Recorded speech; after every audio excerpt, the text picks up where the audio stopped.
Du succès des bières artisanales. Il existe en France plus de 1000 marques différentes et notre région n'est pas épargnée. En Poitou-Charentes, on en compte une trentaine. C'est l'objet d'un livre qui sort à la fin de la semaine intitulé La tournée des brasseurs, publié chez les Explorateurs Éditions. Sophie Guitonneau, bonjour. Bonjour. Alors, vous êtes l'auteur de ce livre. Les photos sont signées Philippe Gindre. Sophie Guitonneau, d'où vous est venue l'idée de cet ouvrage ?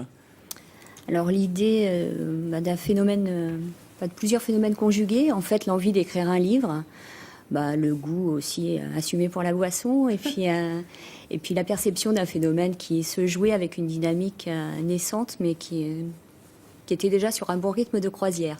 Vous avez été étonné du nombre de brasseurs dans la région ? Une trentaine, c'est déjà beaucoup. Une trentaine, c'est beaucoup, mais on a surtout été étonné par la progression qu'on a pu constater, parce qu'entre le moment où on a débuté les reportages en juillet 2015 et celui où on les a terminés en juillet 2016, il s'est créé 10 brasseries sur les 4 départements de la région. Pourquoi les gens s'installent brasseurs ? Comment expliquer ce phénomène-là ? Parce qu'on en voit partout fleurir de ces marques de bières artisanales. Souvent, c'est des projets de vie, en fait. Il y a beaucoup, parmi les brasseurs qu'on a rencontrés, il y a énormément de reconversions professionnelles.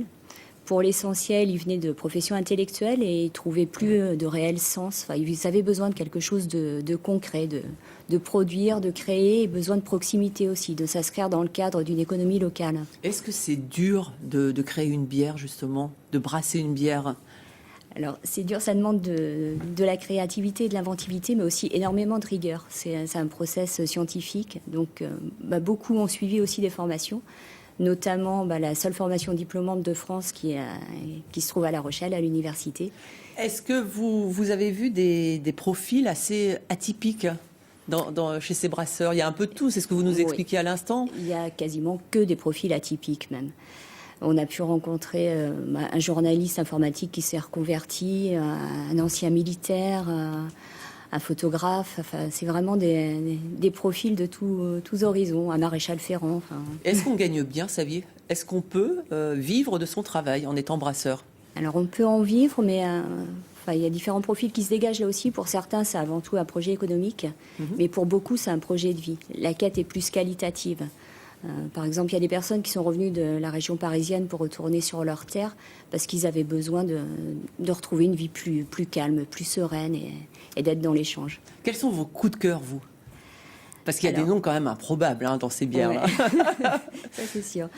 En off, quand on revenait de reportage, on avait 3 critères en fait pour parler des brasseries qu'on avait visitées. C'était la brasserie, le brasseur et la bière. Donc en termes de brasserie, là, je pense que... Même si on peut en discuter, il n'y a pas trop photo, c'est la Rainette, le moulin de Chazelles à côté d'Angoulême qui offre un cadre vraiment atypique. Et pour les brasseurs, ça c'est un coup de cœur très personnel, c'est la Boc 17, c'est le frère et la sœur qui se sont installés, c'est vraiment une histoire très touchante. C'est super, merci beaucoup Sophie Guitonneau et je rappelle donc le titre de